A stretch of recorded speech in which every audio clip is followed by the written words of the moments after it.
Well, good afternoon, everyone. Welcome back to No Man's Land. This is Farming Simulator 19, played on the Xbox One console. You're watching JCTV.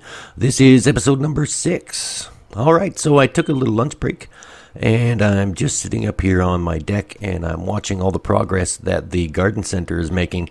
I can sort of see it from here. It looks like they've planted a couple of new trees just to make the landscaping look a little better. We should probably go and check that out and see how they're doing later. But first, we've got a little bit of work to do on the farm here.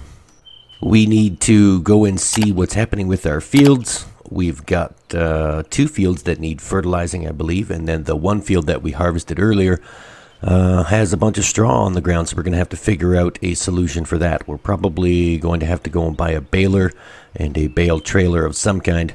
Let's go over and have a look at this field right here, and then we'll take a run back to the back of the farm, and we'll check out those fields over there. All right. Let me see. 0% fertilized, and the barley is growing, so that's a good sign. Let's run back to the other 2 fields. We're going to cross the field that we harvested yesterday, or last episode, and then we'll see all the straw that's on the ground. Let's have a look at this here. All right. Yeah, we're going to have to get a baler and bale up this straw. There's probably not a lot of straw here, but it is straw nonetheless. All right, let's have a look across the road here. And this field of barley is growing as well and 0% fertilized. So I think we're going to knock that out first. We're going to fertilize these 2 fields. They're relatively small. It's not going to take that long. So we can get that done, and then we can figure out the straw situation with the baler. We do have quite a bit of money. We did do a lot of farming off camera, and we did waste a lot of straw just replanting over top of it. So I think now it's time to start saving up that straw and baling it up and waiting for some place to open up. Though, I hit my cedar. We're waiting for some place to open up that we can actually sell the bales at. They're good to have on hand because technically it's free money. All right, let's head on over to the garden center. We'll check out their landscaping progress, and then we'll fill up with fertilizer because we don't have any more. The fertilizer that we offloaded from the last episode or 2, we used up off camera refertilizing our barley fields, and we just kept going and going and going, and here we are on episode number 6. Well, this looks pretty good. They retooled a bunch of stuff. They added some fencing. That looks nice. Doesn't look like they're done, though.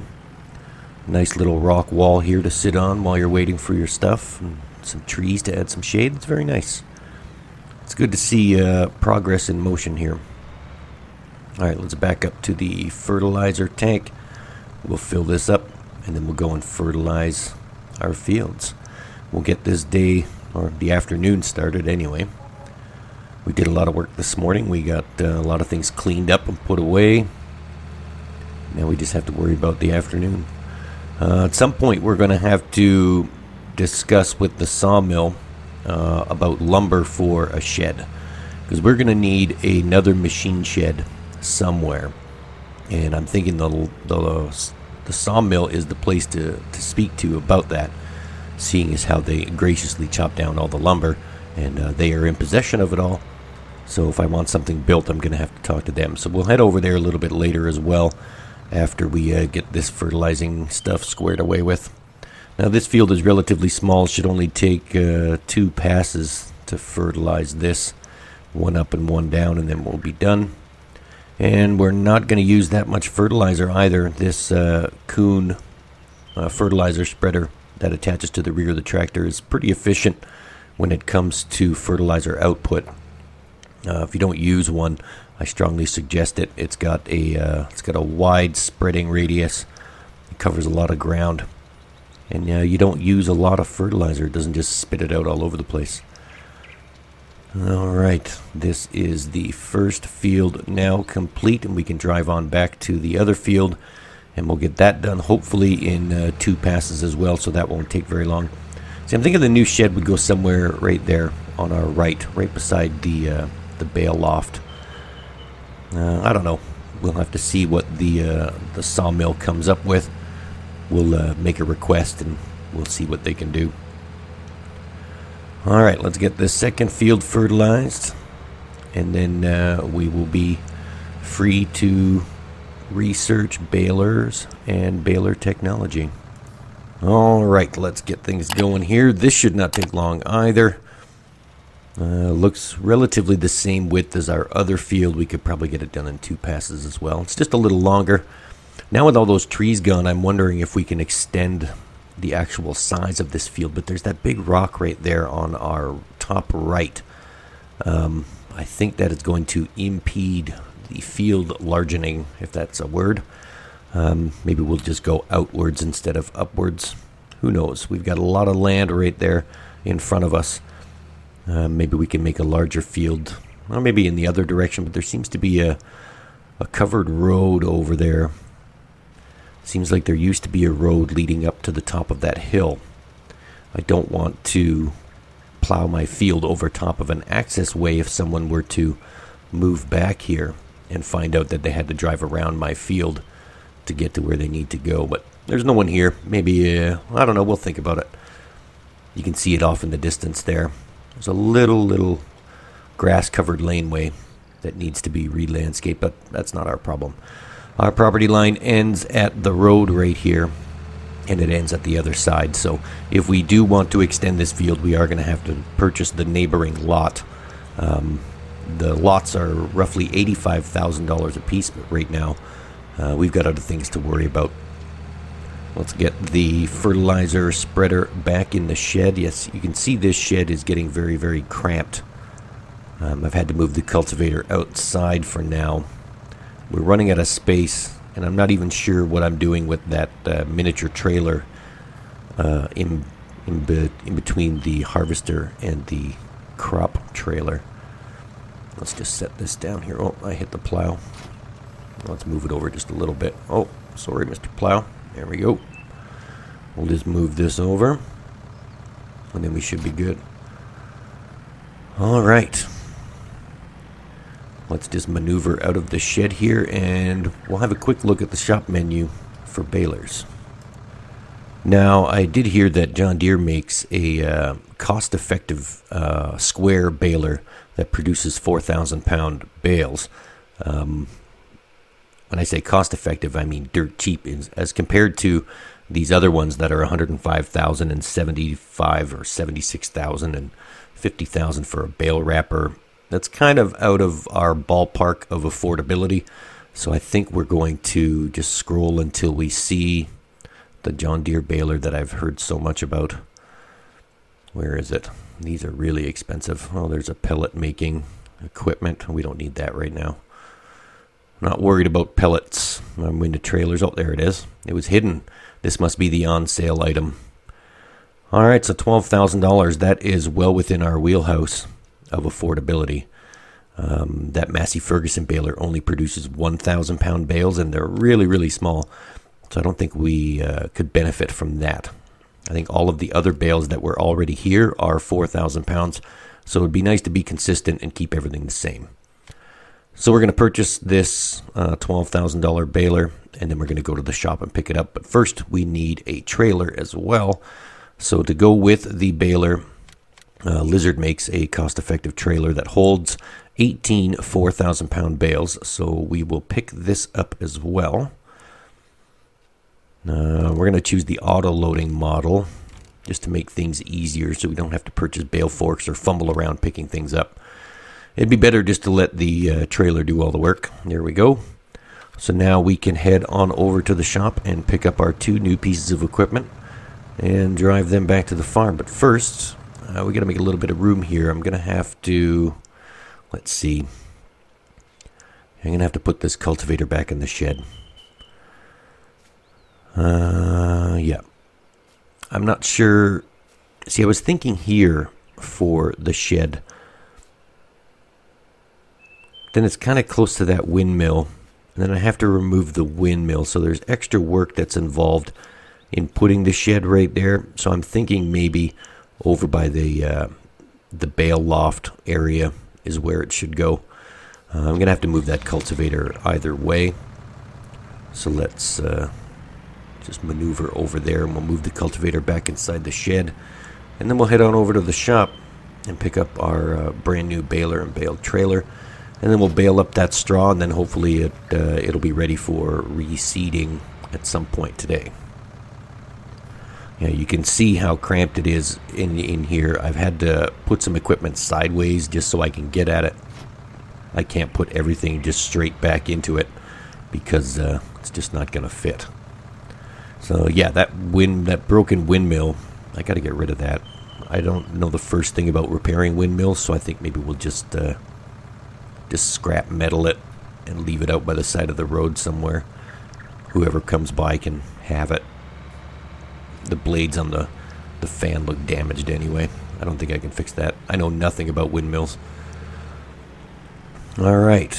Yeah, so right here is where I wanted to put the shed. It just makes sense. There's lots of empty space and it's just weeds and bushes growing right there. Yeah, right there looks good. I'm happy with that. I think that's, I made my decision. I think that's what we're going to do. We're going to put the new shed right there. And I'm thinking something with 3 doors, like a 3-bay machine shed maybe.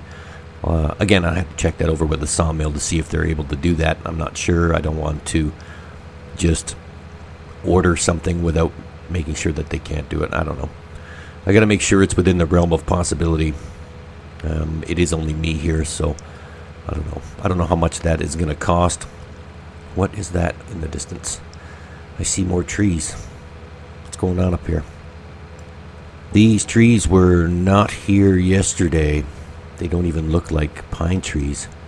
What are those? What is going on up here? I think I can still see that excavator there in that open lot, but now there's other things there. What is happening? Is this the infrastructure going back in? What is being built over here?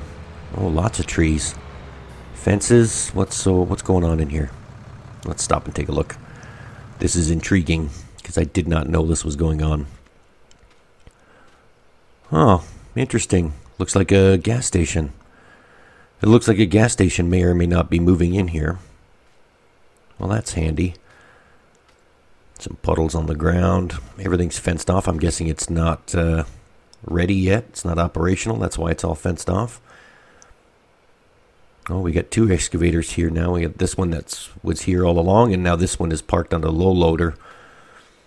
There must be something else being built here. It seems they've already got the gas pumps in and this little miniature office.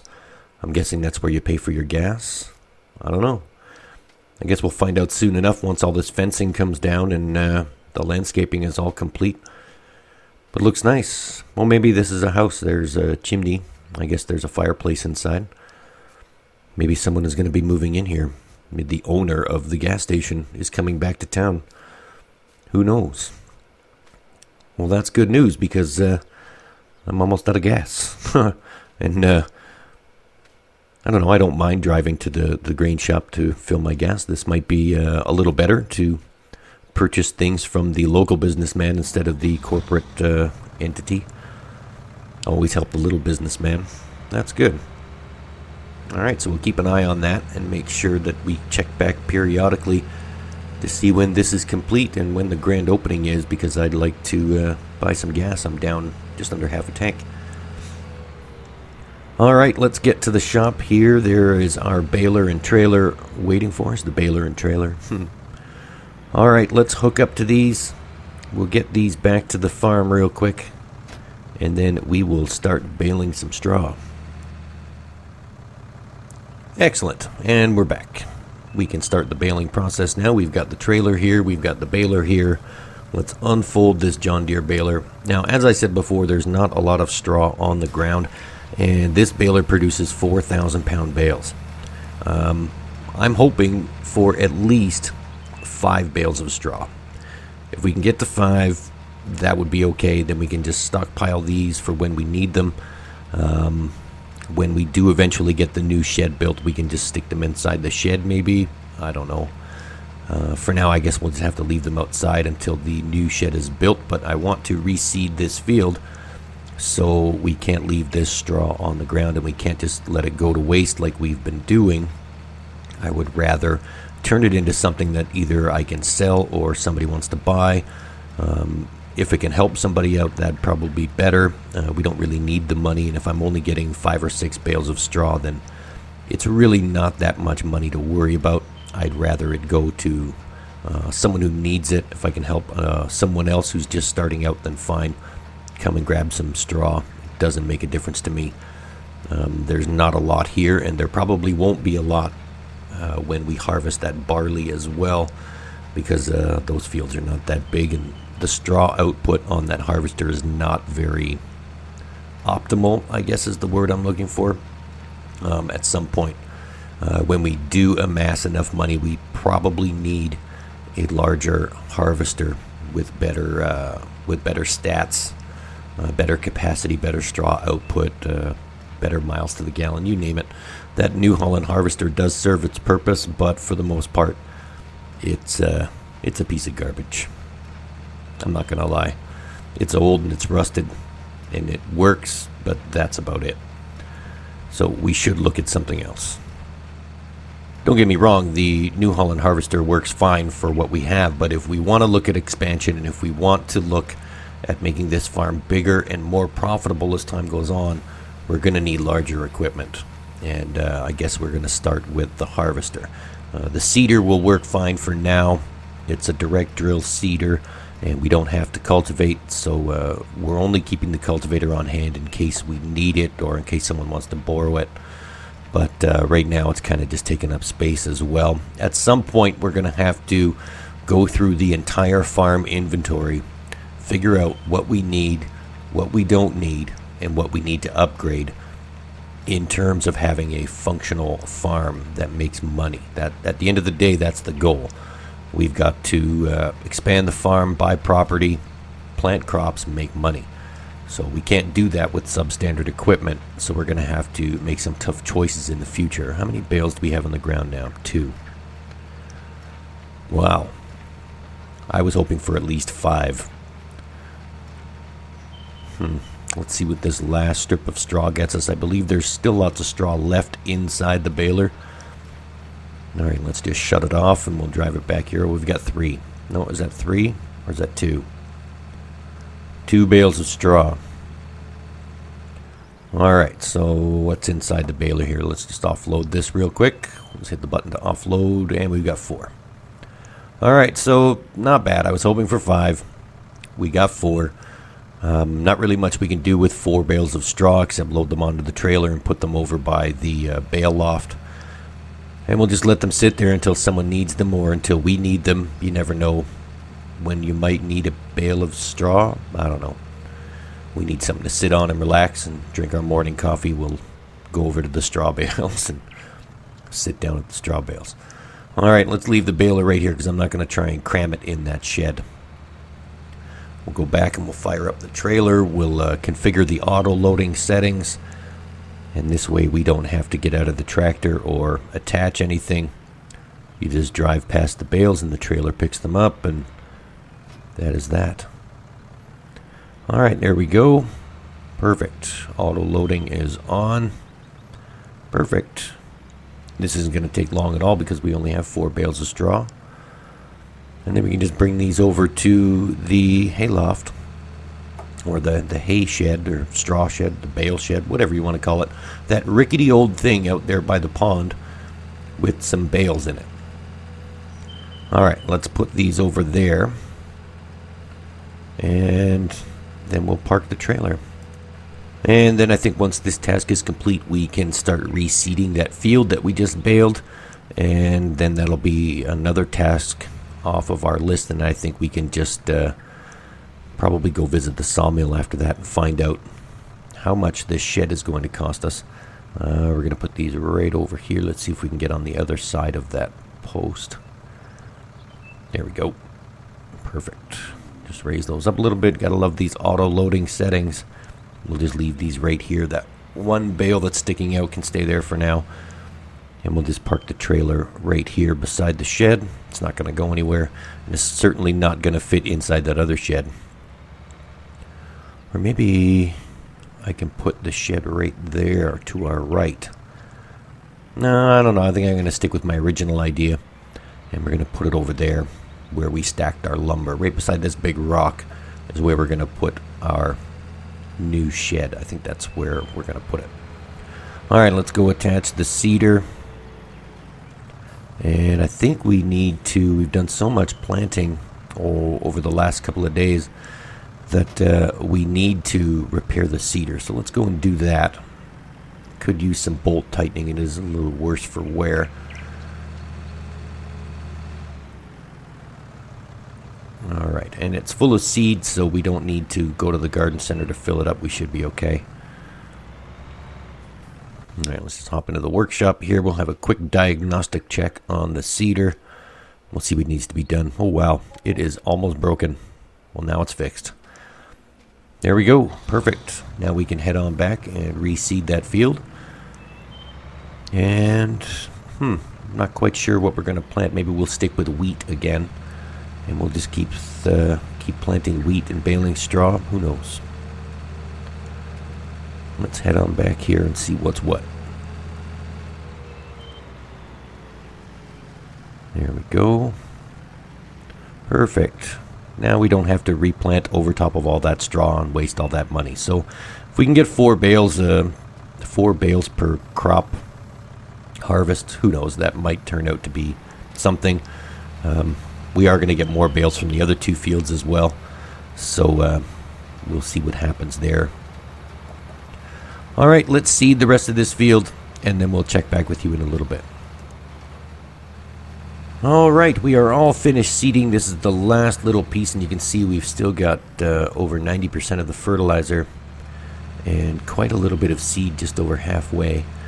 So we should be good for another seeding, or we should be able to get the other 2 fields reseeded after they're harvested without actually filling up the cedar again. So this is a pretty cost-effective cedar. I hate to see it go, but it is old, it is rusted, and I think it's pretty much lived its last day. We'll hang on to it as long as we can, but we should look at replacing this sometime soon. Alright, let's park the cedar, and then we'll hop in the pickup truck and drive over to the sawmill. And again, we'll see if anybody's there. If not, we're just going to have to send them an email like they did to us. And then we'll see if we can get a shed built somewhere.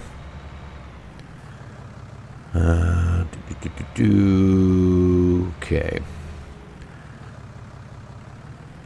I have no idea what I'm doing. Yeah, okay, we're going to leave this right here. There we go. Let's hop in the pickup truck, and we'll drive on over to the sawmill. Now I'm thinking we've got $159,000 in the bank.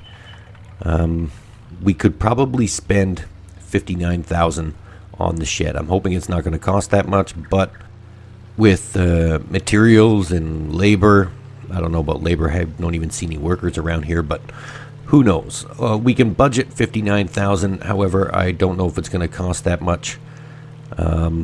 We'll see. Let's go see if anyone's over here at the gas station first before we head on over to the sawmill. Just don't want to drive all the way out there in case all the workers are here. And I don't see anybody. Looks like it's still empty. Maybe everyone is back at the sawmill. I should have just went there first. Alright, I can't imagine the entire town is on lunch break right now. Or the entire town meaning me and the sawmill. Alright, let's head on back to the sawmill, and we'll see if anybody's there. I do hope other people start coming back to this land as well. It's good that we've got the gas station. That means there's a gas station and an office, and I'm guessing they brought in that second excavator because there's another building going in, but I guess we'll wait to see what that is. There we go. There's the turn. Alright, let's head on over to the sawmill. There is nothing here. It is so barren without all these trees. I do hope that the sawmill takes the initiative and replants a lot of the trees that they cut down. It would suck to have to look at this barren land all day, every day. But I'm guessing, as people move back and start to repopulate, which looks like it's happening slowly, it won't be barren for very long. Alright, so the semi-truck is still here, but again, I don't see anybody. How does this sawmill operate when nobody's here? Do they do all their work at night? Maybe they're on night shift and I'm just not here at the right time. That's possible.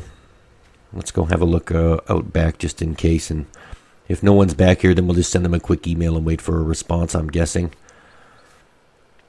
Hello? Anybody here? No. Empty. Okay. Alright, let's... Oh, this is the other. I was just here. Yeah, there is nobody here. I can't hop over that conveyor. Alright. I get it. Let's go out the door and we'll go back to the front. And, alright, we'll just stand by the truck and send them an email. And then we'll drive back to the farm. And I got lots of lumber here. I should be able to get a shed out of what's here. But we'll see. Who knows? Alright, just pull out my phone and we'll start typing an email. Alright, hello. This is the farmer in lot 26. I am in need of an equipment shed. Something with 3 bays and enough space to put some straw bales if need be. Please let me know if you can help me out. Thanks. Lot number 26. Alright, that'll about do it. Let's head on back to the farm and we'll just wait for a response. And for now, we'll just keep an eye on the equipment that's outside. And it doesn't look like it's going to rain or anything like that. The skies do look pretty clear. So that is going to wrap it up for this episode, folks. Thanks for tuning in. This was No Man's Land, episode number 6. You've watched Farming Simulator 19 on the Xbox One console. My name is JCTV. Thanks for tuning in and taking time out of your busy day, folks. If you have not done so already, hit that subscribe button for me in the bottom right-hand corner of your screen. Drop a like on the video, and then ring that notification bell so you can be alerted every time we upload new content. You don't want to miss anything. Thanks again for stopping by, everyone. I sure do appreciate it. For now, this is JCTV saying, see you later.